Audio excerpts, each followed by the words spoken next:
are some of the most law-abiding people in the country, statistically, even more so than police.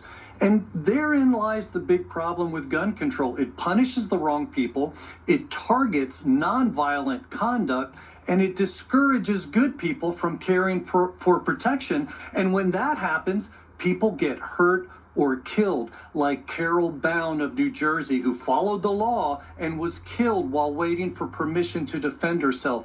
Or like Katie Nixon of Virginia, who was murdered in a government building where a no guns policy disarmed her. And so you see that threatening peaceful Americans like this doesn't make us safer, it puts lives at risk. Had control of the legislature, the governor and lieutenant governor positions. The General Assembly banned guns in the Capitol and General Assembly building by creating a rule. Then later that year, they passed a law cementing the ban in state agencies, the Capitol, the General Assembly, and Capitol Square. No events had happened to offer an excuse for any of those bans. Instead, the legislators enacted these bans on certain locations to specifically target the Virginia Citizens Defense League, or VCDL. Why? Because we brought over 60,000 people from all walks of life and from all over the country to Richmond to peaceably push back on their radical gun control agenda. People of every demographic, from every political persuasion, came together to say no to the powers that be. And nothing scares tyrants more than citizens standing together to say no. That's why it's so important to join VCDL today. Together, we can fight to ensure your right to protect yourself is not subject to the arbitrary decisions of politicians. VCDL is the group that makes a difference. Join us. Buyers now have to follow a new set of rules, a result of a new push by the federal government to keep powerful guns out of the hands of bad people. But as News 13's Selena Westervelt reports, it will affect ordinary people, not just lovers of big guns. Kim, it's all in an effort to keep certain types of weapons out of Mexico and away from drug cartels. But the new law, which went into effect yesterday, is getting mixed reviews. It has a detachable clip, and it is in a caliber larger than .22.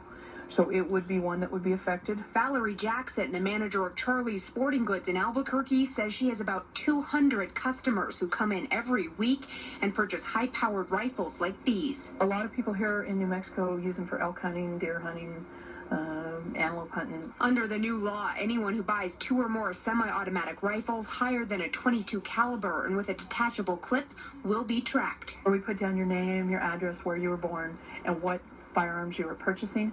We fax it to them. They check your background to make sure that you're not running guns or anything like that. The new law also targets Arizona, California, and Texas. Some people say that's unfair. That's also illegal and unconstitutional. It's everybody or nobody if it's a federal law. Colorado's not affected, so they could drive to Colorado, buy them there, and then run them through there. So if you're going to do it and it's going to help, then let's do all 50. The move comes amid criticism of the failed federal probe called Operation Fast and Furious.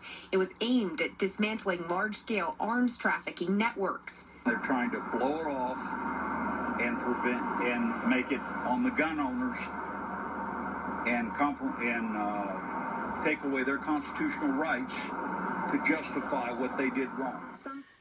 Hello everyone, welcome to another edition of 2A Arsenal Roundup News. My name is Richard Espinoza and I'm your host. 2A Arsenal Roundup News is your primary source for Second Amendment news, where we keep you informed both in blue states, red states, or any part of the United States. We keep you informed on important Second Amendment legislation that will affect your Second Amendment rights or benefit your Second Amendment rights. We bring it right to you. As you just saw in that clip that I just played before the start of this podcast, this is exactly what is going on right now.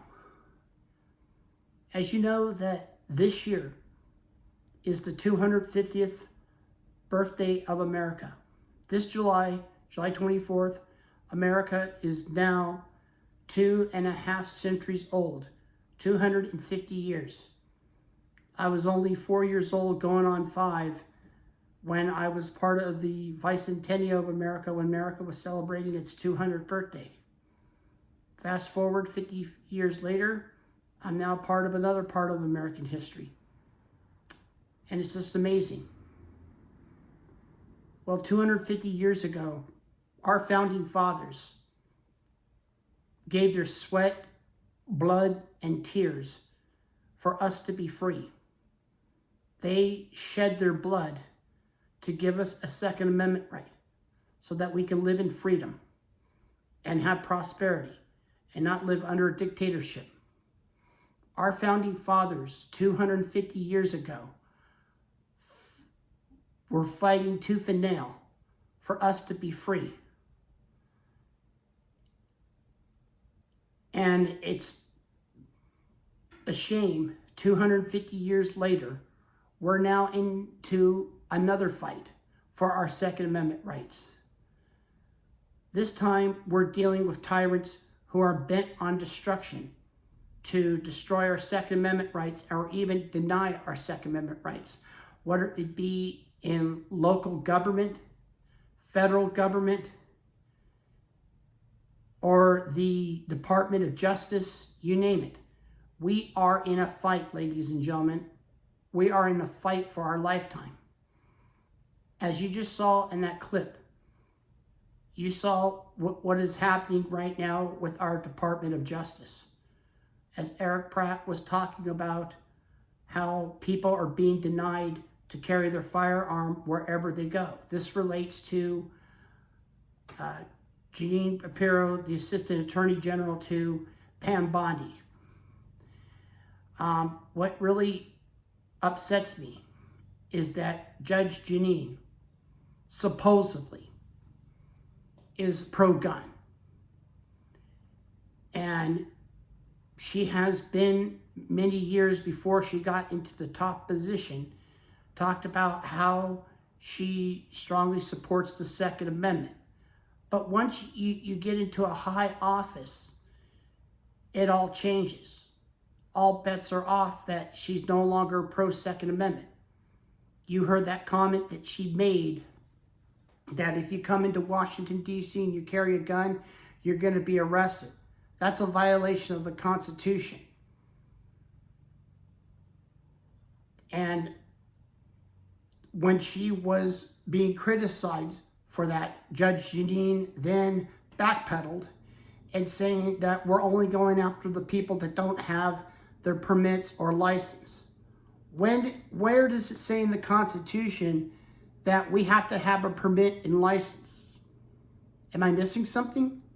Tell me, where does it say in the Second Amendment or in the Constitution that you have to carry a permit?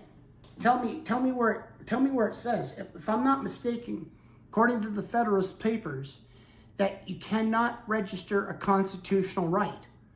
Constitutional rights cannot be registered. Same thing with freedom of speech. You cannot register your mouth and put a chip in your mouth and get your mouth registered because you might say something that's offensive.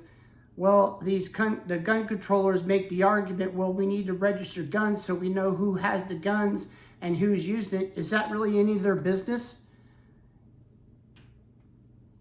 Even if our guns were registered, criminals will still use guns to kill people. How's that going to stop? How does registering guns stop criminals from getting a gun is beyond me. But what disappoints me is that both Judge Jeanine Pirro and Attorney General Pam Bondi, they took an oath to protect and defend the Constitution of the United States against all enemies, both foreign and domestic, and they failed that oath. And I think a lot has to do with the fact that, and I've never known an Attorney General that was pro-gun anyways. I've been around since the Nixon administration, from the Richard Nixon administration and beyond. Of course, I was just a baby at the time when Richard Nixon was president.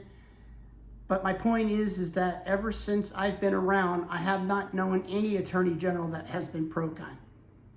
And even if they were pro-gun, they end up getting blackmailed, or they have a gun to their back and being blackmailed by these gun control groups.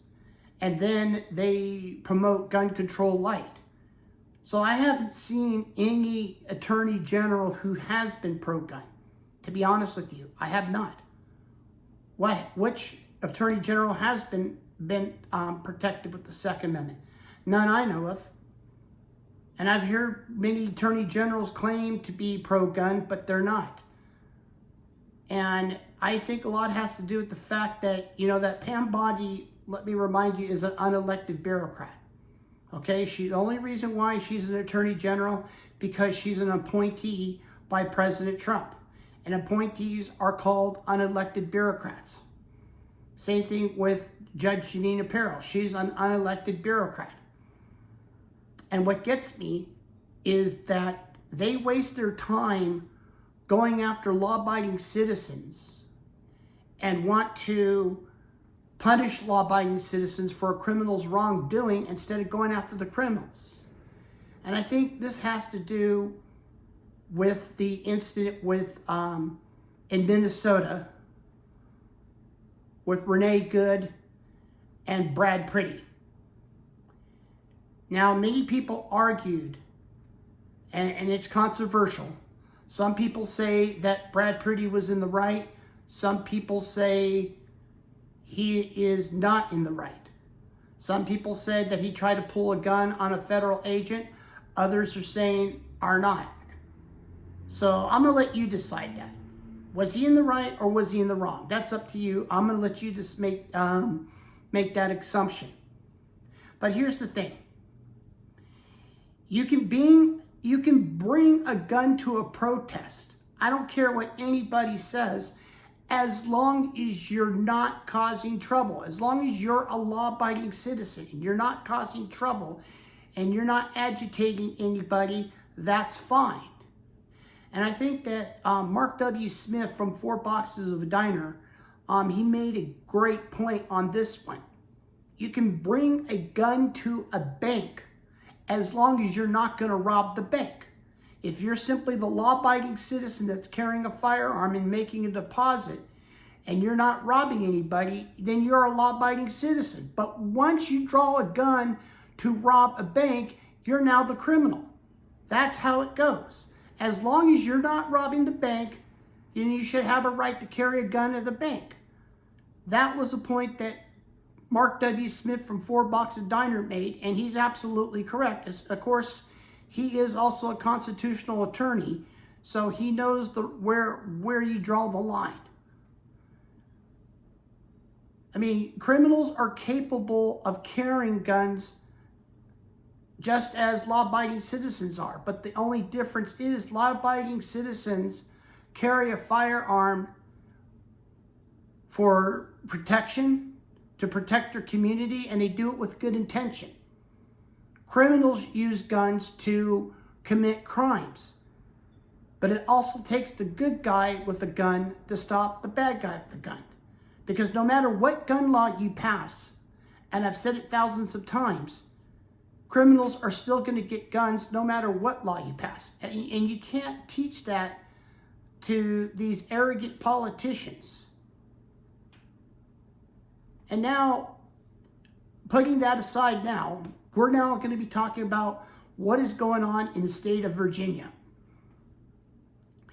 As you also saw in that clip that I just showed you, you've seen many law-abiding citizens from the Commonwealth of Virginia, from going back from 2020 when Ralph Blackface Northam was passing some restricted gun laws that violate their constitutional right. But then when Glenn Youngkin came along, he undone everything that Northam did. But then now you have newly elected Governor Abigail Spanberger, who is rabidly anti-gun, and she was also a former federal agent, and she also was a member of Moms Demand Action. Already, she's now trying to pass restricted gun laws that affects the rights of Virginians. And then from there, you also have what's going on in New Mexico, as I showed you in the clip, of New Mexico Governor Michelle Lujan Grisham, who is passing ridiculous gun laws that violates the constitutional rights of people of New Mexico. And the problem with New Mexico is, maybe I'm wrong, And if I am, feel free to correct me, but I do not see very much gun rights organizations in New Mexico. There's fairly small amount. And I've looked on the internet, there's only organizations for protecting the gun dealers and collectors, and there's the marksmanship programs, the New Mexico Shooting Sports Association. But what I don't see is something, for example, like the New Mexico Gun Owners Association or the New Mexico Rifle and Pistol Association. It's time for people in New Mexico to organize and start a grassroots organization in order to defeat Michelle Lujan Grisham, because she will continue to get away what she's getting away with. Even though she has been defeated in court, she's continuing to find ways to violate your Second Amendment rights. In order to stop her, the people of New Mexico needs to organize an organization, start a grassroots organization, for example, such as the New Mexico Gun Owners Association, for example. The people of New Mexico need to organize, because if they don't, she'll continue doing what she's doing. And then you also have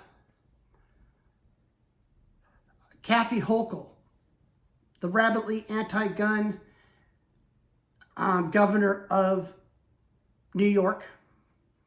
Ever since the Bruin decision was passed, she has been bent hell on destruction to find other types of loopholes to violate your Second Amendment rights, or try to use some type of slow processing system to violate New Yorkers' rights to get a carrying permit to carrying a firearm, which, as I've said, nobody should have a carrying permit, because the Second Amendment is your carrying permit. But Hocus Pocus Kathy Hochul is basically destroying the people of New York's rights, and she's continuing to do so. And then finally, in the state of California, Gavin Greaseball Newsom, my former governor of California, because I'm no longer a resident of California. I've left California 2 years ago. And he's continuing to weasel his way of passing different restricted gun laws and trying to get away with it, along with his Attorney General, Rob Bonta. Newsom will be out of office next January. But the question is, who will California elect as their next governor? I have a bad feeling that whoever becomes the next governor of California, it's going to be another leftist, because unfortunately, California just doesn't change the color of their spots. They are what they are. It's a leftist blue state. And a lot has to do with these communist college students from these universities and these community college. They're being brainwashed by these radical leftist communist professors who are grooming them to be anti-American and teaching them about socialism instead of freedom. And that is why California has become damaged beyond repair, because of these left-wing radical leftist professors. And I've dealt with many of them when I was going to school in California. When I was going to a junior college in California, I dealt with many radical leftist professors. I got into many debates with them. I got into many heated arguments. I always out-debated them, but they hated the fact that I always won. I made fools out of them. I've always out-debated them when it came to the Second Amendment, and I always won. They just came back with insulting remarks because they hate the fact that they lost to me. But then after junior college, I went on to Northern Arizona University, which is basically a purple town.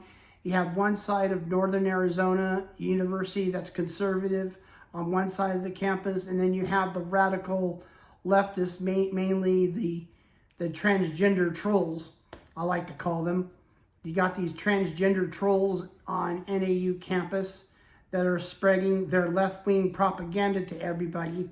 And you do have some radical leftist professors at NAU, names I'm not going to mention for legal purpose, but they're out there. But come to think of it, and I think that Mark W. Smith made a great point.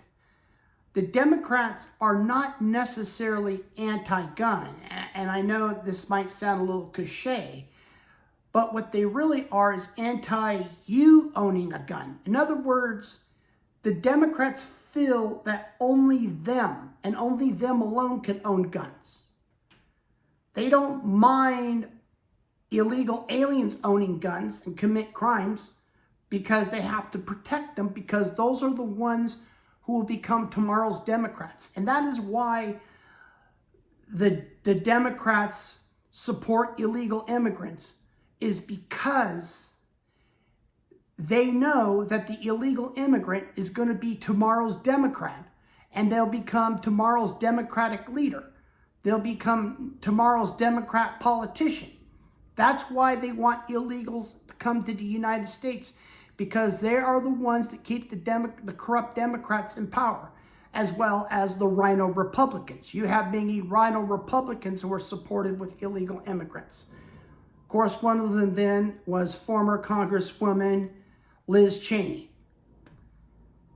So that is why the Democrats support illegal immigrants, because they are the ones who are going to be tomorrow's Democrats. They're the ones that want to destroy our constitutional rights and want to rewrite America. Real immigrants who wait in line patiently want to defend America. See me, I'm pro-immigrant, but I'm anti-illegal immigrant. There's a big difference. I'm a great-grandson of Mexican immigrants. My great-grandparents came to America legally back in the old days. They came here legally. They went through every processing system to get their green card to come to America, and they took pride in their American citizenship when they did become Americans. The difference between a law-abiding immigrant and an illegal immigrant is that a law-abiding immigrant wants to come to America because they want to be free. They want to support our Constitution. They want to support our flag. They want to support the American values that makes America America.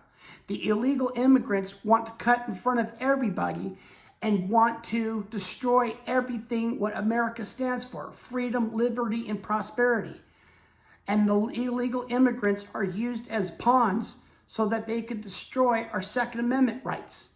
See, again, the Democrats and the Rhino Republicans, they're not necessarily anti-gun, they're anti-you owning a gun. In other words, they consider you as peasants. They consider them as the high class of America. They feel that they have special rights and privileges, and you don't. But you and I both know we do have these rights, and these rights are for us, not for politicians, but for us. But I'd like to ask you this question. For those of you who are parents, you, a father or a mother, let me ask you this question. Do you believe you have a right to protect your children as you see fit? Are you willing to use a firearm to protect your children if you had to? Do you feel it's your responsibility to protect your own home, or do you think it's the police's responsibility to protect your home? I'm pretty sure you know the answer to that one. Do you believe it's your constitutional right to use a gun to protect your home and to protect your family and your community? Do you believe that? If you know the answer, then give yourself a pat in the back. That is what's going on in America today.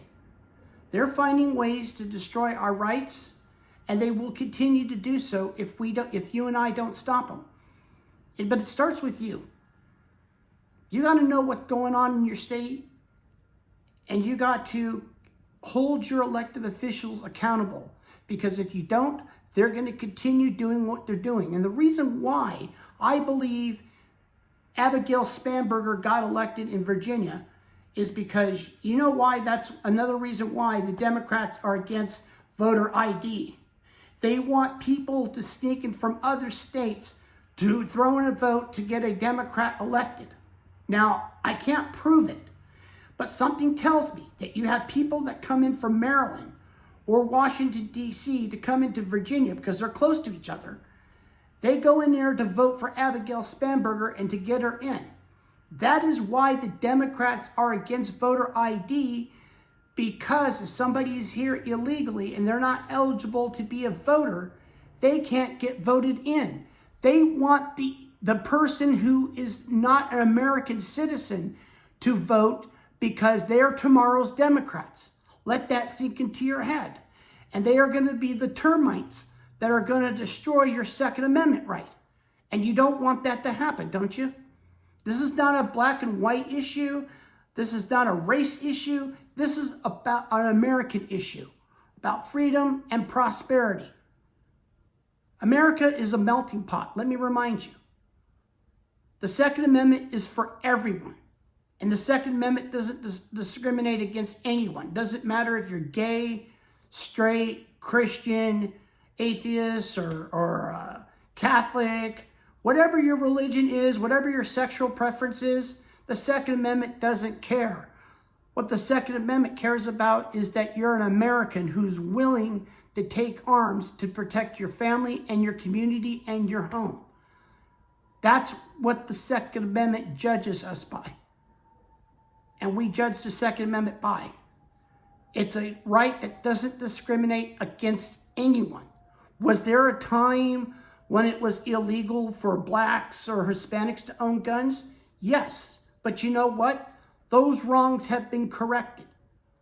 There was a time when it was illegal for black Americans to own guns. But what happened in the year 1871, when the year that the NRA, the National Rifle Association, was founded, along with General Ambrose Burnside, the first president of the NRA, he argued in front of the Supreme Court that the Constitution clearly states the right of the people, and I'll repeat that again, the right of the people to keep and bear arms shall not be infringed. When we say the right of the people, who do we prefer? Is it the right of the white people? No. The right of the black people? No. The right of the brown people? No. It's simply right of the people, all people, the melting pot, America, white, black, brown, whatever skin color you are, you have a constitutional right to owning a gun. As long as you're not a criminal, as long as you have a clean record, you should have that right.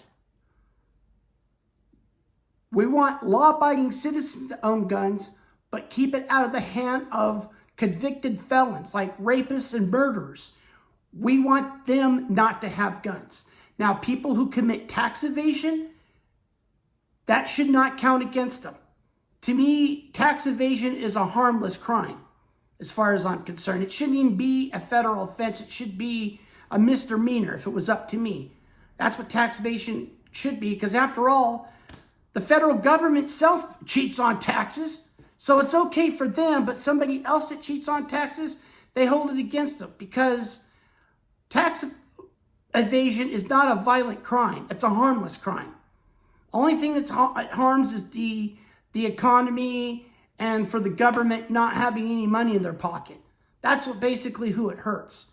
But technically, it's a harmless crime. Well, that is it for 2A Arsenal Roundup News. This will be my last podcast in California. I'm been staying with my mom for the last few months because I'm getting ready to move to Arizona. In fact, I will be in Mesa, Arizona on February 21st. And I will be at the Attorneys on Retainer Conference at the Mesa Convention Center in Mesa, Arizona. There could be a chance you might be bumping into me, and if you do, feel free to say hi to me. Love to meet you, love to talk with you. And I think it's an important event for everybody that lives in the state of Arizona or any part of the United States to come to the Attorneys on Retainer convention, because you can learn how to protect your Second Amendment rights and the type of benefits that attorneys on retainer have to offer for you. And what's good about attorneys on retainer, they back you 100%.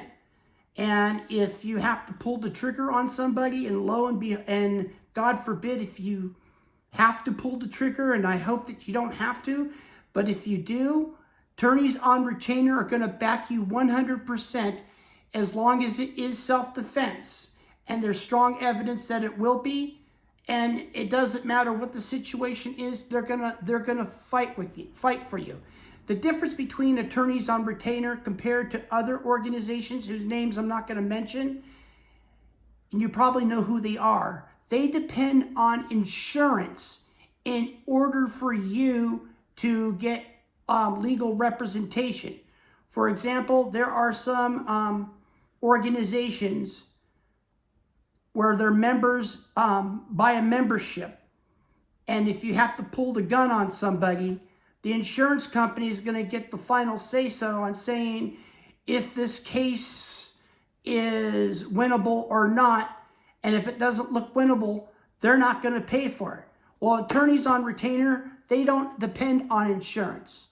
Your membership money is what's paid for their services. So I strongly suggest everyone, if you can, come to Mesa, Arizona on February 21st. Come to the Attorneys on Retainer Conference and see what they have to offer for you so that you can protect your family and your home and to avoid facing legal consequences. And that's the beautiful part about Attorneys on Retainer. They have your back 24/7 all year round. And no matter what the situation is, if you have to pull the trigger in self-defense, they're going to fight with you to the end. And they'll even go to appeals that they have to.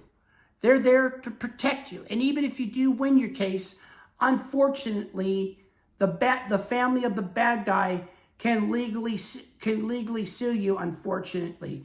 But that's where they come in to defend you. And just in case if you have to pay, they will pay. But they battle in court so that they don't, so to convince the judge and the jury that they don't deserve diddly squat. But you know how some juries can be, some of them can be corrupt. And they might favor for the bad guy, but no sweat, Attorneys on Retainer will cover for you. So come by the convention in Mesa and see what they have to offer for you. And if you have any important information that you want to give to me that relates to Second Amendment legislation, feel free to send me an email at rjespinoza, that's rjespinoza.roundupnews@gmail.com. Just tell me what state you're from, tell me what the legislation's about. Will it benefit your Second Amendment rights? Or will it cause an effect? And what I will do is I'll read your story, and then I will look up, and then I will do a podcast on it. Help me help you. Remember, we're all in this together. And until then, be armed, be vigilant, protect your home, your family, and your community with a firearm, because that's what the Second Amendment is all about, the freedom to be free and to protect your loved ones, your home, and your community. Take care, my friends.